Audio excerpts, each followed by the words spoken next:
Hi dear children, ನೋಡ್ರಿ ಇಲ್ಲಿ ತನಕ ನಾವು ಈ ಒಂದು ಚಾಪ್ಟರ್ದಲ್ಲಿ ಪೊಟೆನ್ಷಿಯಲ್ ಅಂದ್ರೆ ಏನಂತ ಕಲ್ತ್ವಿ. ಪೊಟೆನ್ಷಿಯಲ್ ಎನರ್ಜಿ ಎಕ್ಸ್ಟರ್ನಲ್ ಫೀಲ್ಡ್ ಇರ್ಲಾರ್ದಾಗ ಕಲ್ತ್ವಿ. ಅದು ಕೂಡ ಸಿಸ್ಟಮ್ ಆಫ್ ಚಾರ್ಜ್ಗಳಿಗೆ ಎರಡು ಚಾರ್ಜ್ಗಳಿದ್ದಾಗ ಯಾವ ರೀತಿ ಪೊಟೆನ್ಷಿಯಲ್ ಎನರ್ಜಿ ಫಾರ್ಮ್ ಬರುತ್ತೆ, ಮೂರು ಚಾರ್ಜಸ್ ಗಳಿದ್ದಾಗ ಯಾವ ರೀತಿ ಬರುತ್ತೆ ಅನ್ನೋದನ್ನ ಕಲ್ತೀವಿ. ಸೊ ಹಾಗಿದ್ರೆ ಇವತ್ತು ಇದ್ರ ಬಗ್ಗೆ ಡಿಸ್ಕಷನ್ ಮಾಡ್ತಾ ಇದೀವಿ ಅಂದ್ರೆ potential energy in the presence of the external field. ಅಂದ್ರ ಆಲ್ರೆಡಿ ಒಂದು ಯೂನಿಫಾರ್ಮ್ ಎಕ್ಸ್ಟರ್ನಲ್ ಫೀಲ್ಡ್ ಇರ್ತೈತಿ. ಆ ಒಂದು ಫೀಲ್ಡ್ ದಲ್ಲಿ ನಾವು ಚಾರ್ಜಸ್ ಗಳನ್ನ ಇಟ್ವಿ ಅಂದ್ರ ಅಲ್ಲಿ ಯಾವ ರೀತಿಯಾಗಿ ಪೊಟೆನ್ಷಿಯಲ್ ಎನರ್ಜಿ ಬರುತ್ತೆ ಅನ್ನೋದನ್ನ ಡಿಸ್ಕಷನ್ ಮಾಡ್ತೀವಿ. ನೆನ್ಪಿಟ್ಕೋರಿ, ಈ ಒಂದು ಕ್ವಶನ್ ನನ್ನ ಸಿಸ್ಟಮ್ ಆಫ್ ಟೂ ಚಾರ್ಜಸ್ ಗಳಿಗೆ ವೆರಿ ಇಂಪಾರ್ಟೆಂಟ್ ಅದ. 2 ಅಥವಾ 3 ಮಾರ್ಕ್ಸ್ ಗೆ ಕೇಳೋ ಪಾಸಿಬಿಲಿಟಿ ಅದ. Right? So then first let us talk about potential energy in an external field, that is energy for the single charge.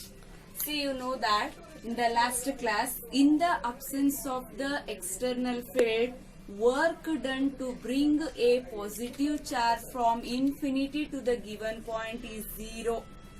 ಆ ಒಂದು ಲಾಸ್ಟ್ ಕ್ಲಾಸ್ ಅಲ್ಲಿ ನಾವು ಡಿಸ್ಕಷನ್ ಮಾಡಿದ ಪ್ರಕಾರ work done suppose external field ಇರ್ಲಿಕ್ಕಂದ್ರ ಫಾರ್ ಎ ಸಿಂಗಲ್ ಚಾರ್ಜ್ ಏನಿರತ್ರಿ 0 ಇರತ್ತ.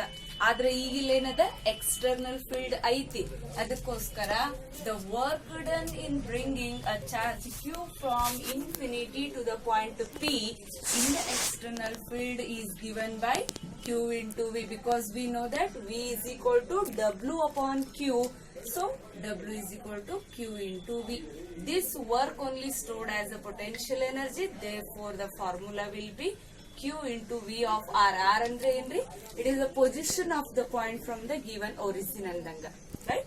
Then here we have, yes, 1 electron volt is equal to 1.6 into 10 raised to minus 19 joule. ಈ ಒಂದು ಯೂನಿಟ್ ಅನ್ನ ನಾವು ನ್ಯೂಕ್ಲಿಯೈಗಳ ಆಟಮ್ಸ್ ಗಳನ್ನ ಮೆಜರ್ಮೆಂಟ್ ಅಂದ್ರೆ ಅವುಗಳ ಮಾಸ್ ಗಳನ್ನ ಮೆಜರ್ಮೆಂಟ್ ಮಾಡಬೇಕಾದ್ರೆ ಯೂಸ್ ಮಾಡ್ತೀವಿ. ಹಾಗಿದ್ರೆ 1 ಇಲೆಕ್ಟ್ರಾನ್ ವೋಲ್ಟ್ ಅಂದ್ರೆ ಎಷ್ಟು? ಹಂಗಂದ್ರೆ ಡಿಫೈನ್ ಹೆಂಗ್ ಮಾಡೋದು ಅಂದ್ರೆ 1 electron volt means it is the amount of energy gained by an electron. It is the amount of energy gained by an electron when it is kept or when it is accelerated under the potential difference of 1 volt. 1 electron ಅನ್ನ 1 volt potential difference ದಲ್ಲಿ ನಾವು accelerate ಮಾಡಿದ್ವಿ ಅಂದ್ರ ಅವಾಗ ಅದು ಪಡೆಯುವ ಎನರ್ಜಿಗೆ ಏನಂತ ಕರಿತೀವಿ? 1 electron volt ಅಂತೀವಿ. So the 1 electron volt is equal to 1.6 into 10 raised to minus 19 joule ಆಗಿರುತ್ತೆ. ಸಪೋಸ್ ಇಲ್ಲಿ mega electron volt, giga electron volt ತಗೊಂಡ್ರೆ ಅದ್ರ ಪ್ರಕಾರ ಈ ಒಂದು ಟರ್ಮ್ ಕೂಡ ಏನಾಗ್ತಿರುತ್ತೆ? ಚೇಂಜ್ ಆಗ್ತಾ ಇರುತ್ತೆ. Right? Then moving to the very important concept, that is potential energy of system of two charges in an external field. ಇದನ್ನ 2 ಅಥವಾ 3 ಮಾರ್ಕ್ಸ್ ಗೆ ಕೇಳೋ ಪಾಸಿಬಿಲಿಟಿ ಐತ್ರಿ. ರೈಟ್? Then consideration ಏನದ ಇದಕ್ಕ? Consider two charges Q1 and Q2 separated with a small distance R12 kept in a external field. In the external field E, right? Then work done in bringing charge Q1 from infinity to R1 is given by W1 is equal to Q1 V of R1. Already ನೋಡಿದೀವಿ ನಾವು single charge. ಮೊದಲಿಗೆ ನೋಡ್ರಿ, ಇದಿಲ್ಲ ಅಂತೇಳಿನು external field ಐತಿ. So external field ದಲ್ಲಿ charge Q1 ಅನ್ನ ತಗೊಂಡ್ ಬರ್ತೀನಿ. ಹಾಗಿದ್ರೆ ವರ್ಕ್ ಡನ್ ಎಷ್ಟ ಐತ್ರಿ? That is equal to Q1 into V R1 ಐತ್ರಿ. Right? Next, work done on Q2 against the external field. So ಈಗ ಇದನ್ನ ತಂದಿಟ್ಟಿವಿ ಅಂತಂದ್ರ ಚಾರ್ಜ್ Q1 ದಿಂದನೂ ಕೂಡ ಇಲ್ಲಿ ಎಲೆಕ್ಟ್ರಿಕ್ ಫೀಲ್ಡ್ ಬರ್ತಿರ್ತದೆ. ಆಲ್ರೆಡಿ ಎಕ್ಸ್ಟರ್ನಲ್ ಫೀಲ್ಡ್ ಐತಿ. ಹಾಗಿದ್ರೆ Q2 ಚಾರ್ಜ್ ಮೇಲೆ 2 ಫೀಲ್ಡ್ಸ್ ಗಳು ಆಕ್ಟ್ ಆಗ್ತಾವ್ರಿ. ಎಷ್ಟ್ರಿ? 2 ಫೀಲ್ಡ್ ಗಳು. ಅವು ಯಾವ್ಯಾವ್ರಿ? One is the field due to the or the field produced by the charge Q1 and the external field. That is why work done on Q2 against the external field is given by Q2 V of R2. V of R2. Then work done on Q2 ಇದ್ರ ಮೇಲೆ because one field is a E, one field is a due to the Q1. Then work done on Q2 against the field due to Q1 is given as Q1 Q2 upon 4 pi epsilon naught R12. And you know that R12 is the distance between the charges Q1 and Q2. Now we have to add these two because we use the superposition principle. By that, the work done on Q2 is given by W2 is equal to Q2 V of R2 plus Q1 Q2 upon 4 pi epsilon naught R12. ಯಾಕೆ ಹಿಂಗ್ ಬಂತಂತ ಹೇಳಿದ್ನಲ್ಲ, charge Q2 ಮೇಲೆನ ಏನಾಗ್ಲಿಕ್ಕತ್ತಾವ್ರಿ, ಎರಡು field ಅದ. One is external field, ಇನ್ನೊಂದು field due to the charge Q1. Right? ಹಾಗಿದ್ರ finally ನಮಗ್ ಬೇಕಾಗಿರೋದೇನ್ರಿ, the total potential energy of system of two charges in the external field.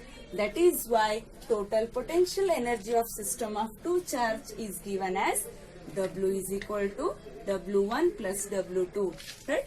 W1 ಅಂದ್ರೆ ಇಲ್ಲಿ ನೋಡ್ತೀರಿ ನೀವು ಈ ಟರ್ಮ್ ಅದರಿ Q1 V1 Q1 V of R1 plus W2 means this whole term we substitute here. And you know that the work done only is stored as the potential energy. So finally U is equal to Q1 VR1 plus Q2 VR2 plus Q1 Q2 upon 4 pi epsilon naught R12. This is the important expression for potential energy of system of two charges in the external field. Right? Understood? Yes. And next again we are moving to the another important expression, that is potential energy of dipole in the external field. ನೋಡ್ರಪ್ಪಿ, ಇವತ್ತಿನ concept ದಲ್ಲಿ potential energy of first ಎದ್ರ ಬಗ್ಗೆ single charge ಬಗ್ಗೆ ಕಲ್ತೀವಿ in the external field. Second point two charges in the external field ಕಲ್ತೀವಿ. ಅದೇ two ಚಾರ್ಜ್ಗಳು separate opposite ಇದ್ದು ಅಂದ್ರೆ ಅದನ್ನೇ ಡೈಪೋಲ್ ಅಂತೀವಿ. Already you know the dipole. Dipole means what? It is a pair of equal and opposite charges separated by a small distance. Right? Then let us consider here the diagram. ಇಲ್ಲಿ diagram ಅನ್ನು ನೋಡ್ತೀವ್ರಿ. There is a uniform electric field E.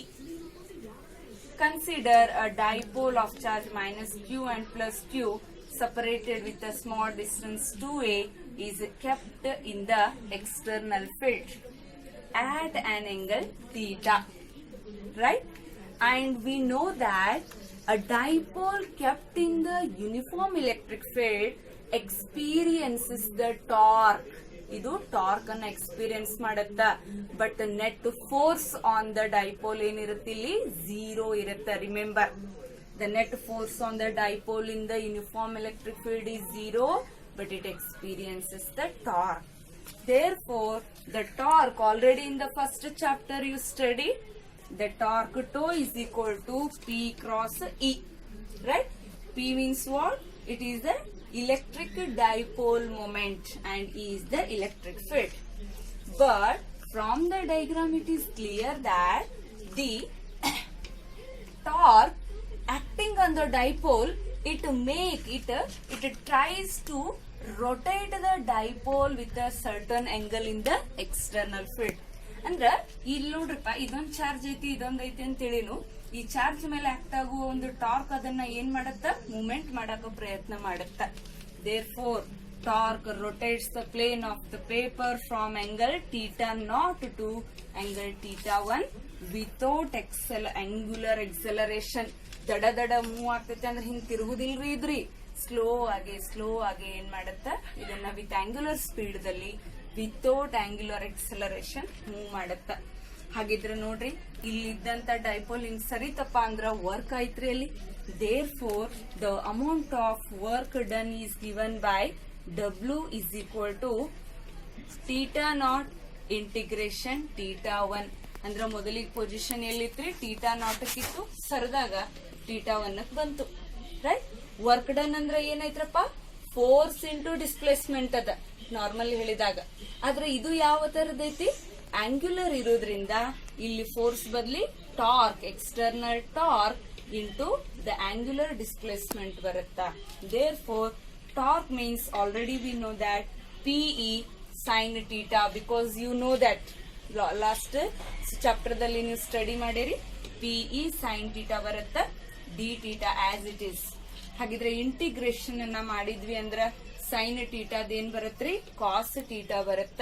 So lower and upper limit ಅನ್ನ ತುಂಬಿದಾಗ formula ಏನ್ ಬರುತ್ತ, the work done is stored as the energy, so that is equal to PE cos theta not minus cos theta 1 ಆಗುತ್ತ.